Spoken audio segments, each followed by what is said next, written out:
उसामा के हवाले से कहा जाता है जो 9/11 का हमला हुँ, हुआ था, जी। उसमें उनकी बुनियादी स्ट्रैटेजी ये थी कि किसी तरह अमेरिका अफ़गानिस्तान में घुसे और वहाँ पर फिर उनको वियतनाम की तरह, जिस तरह वियतनाम के गोरिल्लों ने अमेरिका की पिटाई की थी, उसी तरह पिटाई की जाए। अगर इनका मतवा नज़र ये है कि जी इसराइल को इन्होंने गज़ा में घसीट दिया है और गज़ा में घसीटने के बाद अब चारों तरफ से ताबड़तोड़ हमले करेंगे, तो वो तो इतने नज़र नहीं आ रहे। हुँ, इस्राएली कैजुअल्टी के हवाले से मुतज़ाद खबरें नज़र आ रही हैं। सरकारी तौर पे वो कहते हैं कि 7 अक्टूबर से लेके अब तक 460 के करीब उनके फ़ौजी हलाक हुए हैं, 1900 ज़ख्मी हुए हैं। लेकिन कल हुँ। गार्डियन के एक कॉलमनिस्ट ने इंकशाफ किया है कि इज़राइलीज़ जो कैजुअल्टीज़ हैं, जो हलाक व ज़ख्मी हैं, वो तकरीबन 5000 के करीब हैं, जिसमें बड़ी तादाद ज़ख्मियों की है। 58% ज़ख्मी ऐसे हैं जो ज़्यादा क्रिटिकल हैं। आलमी अमूर के माहिर हैं अब्दुल सत्तार साहब। अब्दुल सत्तार साहब, आपको वेलकम करते हैं। सेहोनी फोर्सेस ने पहले शिमाली गाजा में तबाही मचाई, फिर फ़लस्तीनियों को बेदखल किया, अब जनूबी गाजा से भी इन्हें बेदखली पर मजबूर किया जा रहा है। इसराइल किस एजेंडे पर काम कर बज़ाहिर जी ये नज़र आ रहा है कि इज़राइल इन इलाकों पर मुस्तकिल कब्ज़ा करना चाहता है और हालाँकि अमेरिका ने इस हवाले से ख़बरदार किया है कि उस पर दोबारा कब्ज़ा ना किया जाए।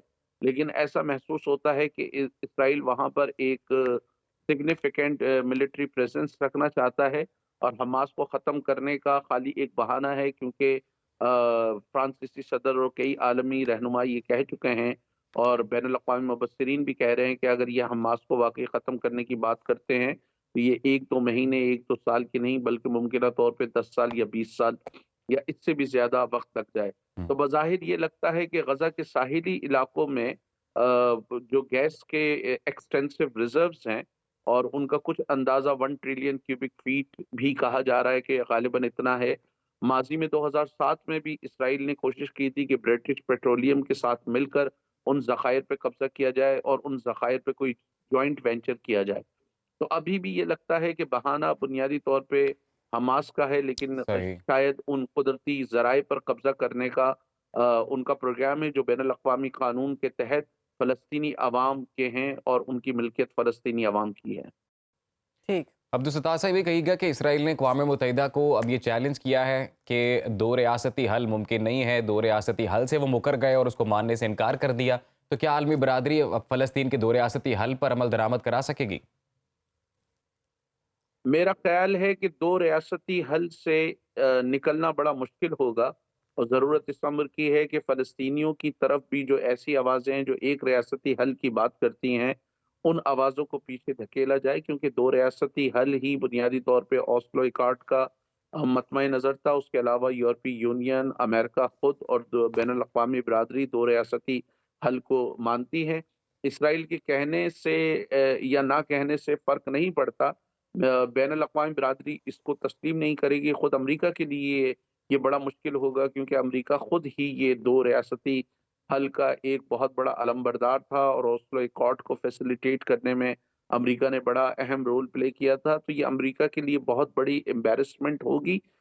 इसराइल में भी बहुत सारी जो मुतदिल मिज़ाज पार्टियाँ हैं, वो 2 रियासती हल पर यकीन रखती हैं। ये नेतन्याहू और उनकी कैबिनेट के कुछ इंतहा पसंद जमातें हैं जो 2 रियासती हल की बात नहीं करते, 1 रियासती हल की बात करते हैं हुँ। और उनके ख़्याल में न सिर्फ़ तारीख़ी फ़लस्तीन बल्कि वो शाम के इलाके, जॉर्डन के इलाके और दूसरे इलाकों को भी उस एक रियासत में शामिल करते हैं, जो उनके ख़्याल में एक सहूनी रियासत होगी और जो इस ख़ित्ते में बरतर रियासत होगी।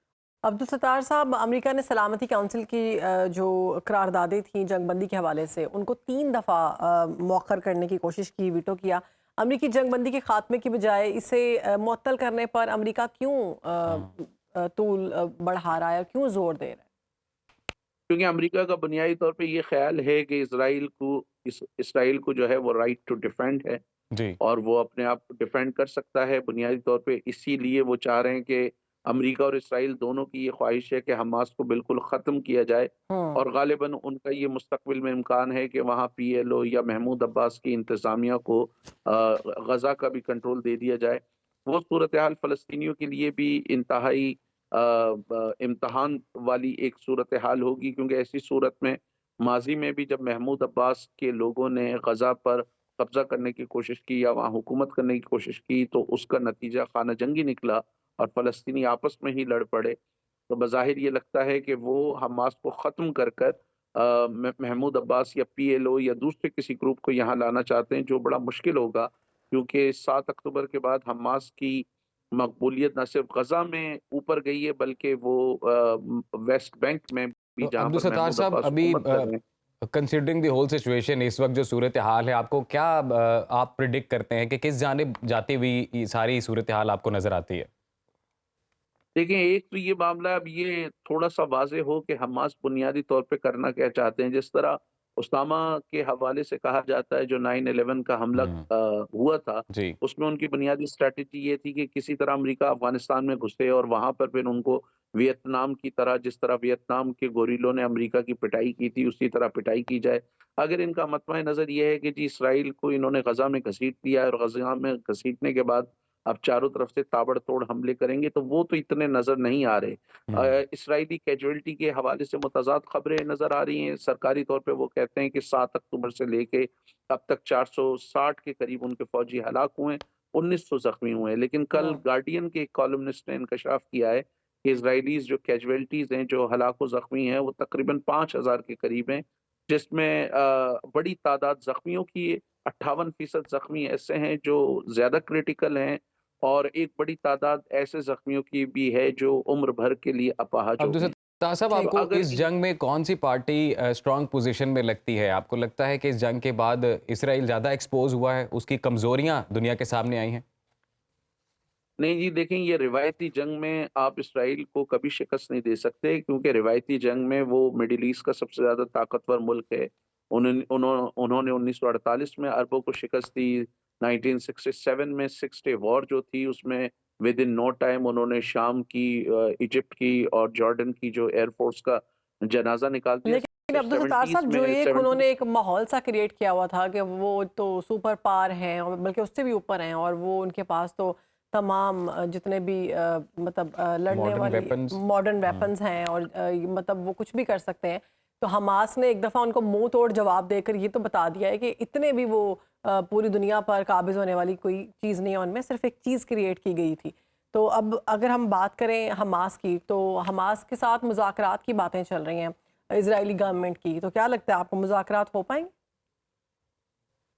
देखिए, बुनियादी तौर पे मसला ये है कि वो जो इसराइल का एक कॉन्सेप्ट ऑफ इनविंसिबिलिटी था कि हम्म। नाकाबिल तस्खीर है, बिल्कुल। उसको वक्ती तौर पे थोड़ा-सा धचका लगा, लेकिन हमास की ताकत उस वक़्त आश्कार होती जब इन्होंने ग्राउंड ऑफेंसिव शुरू कर दिया था और उस वक़्त बड़े पैमाने पर अगर इसराइलियों की हलाकतें होती तो शायद ये तसव्वुर जाता। लेकिन इसराइलियों ने जिस ये तेज़ी से मसलन 20,000 से ज़्यादा फ़लस्तीनी जो है वो अपनी जानें गँवा बैठे हैं, 50,000 से ज़्यादा जो है वो ज़ख्मी हो चुके हैं, 85% पॉपुलेशन उनकी डिस्प्लेस है। तो उस सारी सूरत हाल में हमास उतना इफ़ेक्टिव उनको जवाब नहीं दे सका जो हम्म। शायद उनका अंदाज़ा था। ग़ालिबन हो सकता है उनकी ये स्ट्रैटेजी हो कि इनको तवील जंग में इन्वॉल्व किया जाए और फिर इन पर हमले तेज़ किए जाएँ, तो उसमें सूरत हाल क्लियर होगी। अभी इस्माइल हानिया जो है वो इजिप्ट पहुंचे थे जी। और वो उसमें इस्माइल हानिया जो है वो तवील मुद्दत के लिए जंगबंदी चाहते थे, जबकि अमेरिका और इसराइल बुनियादी तौर पे छोटे-छोटे वक़्फ़े चाह रहे हैं, जिसको उन्होंने मुस्तरद कर दिया। तो मेरे ख़्याल से इसमें मज़ीद थोड़ा-सा टाइम लगेगा। हम्म। हमास के लिए बड़ा मुश्किल होगा कि अगर ये छोटे-छोटे वक़्फ़े के लिए जंगबंदी करते हैं, तो वो शायद इसको एक्सेप्ट ना करें, वो तवील जंगबंदी के हवाले से बात कर रहे हैं। अब ये डिपेंड करता है कि हमास को जो ममालिक सपोर्ट करते हैं, कतर है, इजिप्ट है, किसी हद तक वो उन पर किस हद तक असरअंदाज होते हैं और ग्राउंड रियलिटीज़ क्या होती हैं, फिर उसी पर वो कोई फैसला कर सकेंगे। ठीक। बहुत शुक्रिया आपका अब्दुल सत्तार साहब, आपने सूरह पाकिस्तान को वक्त दिया और इस वक्त इसराइल और फ़लस्तीन की जो सूरत हाल है उस पर अपना तज्ज़िया पेश किया। आप कहीं भी हों, वक्त कोई भी हो, बाखबर रहिए दुनिया के हालात व वाक़यात से। अभी सब्सक्राइब कीजिए सुनो न्यूज़ के यूट्यूब चैनल को और क्लिक करें बेल आइकन को, ताकि आप हमेशा बाखबर रह सकें।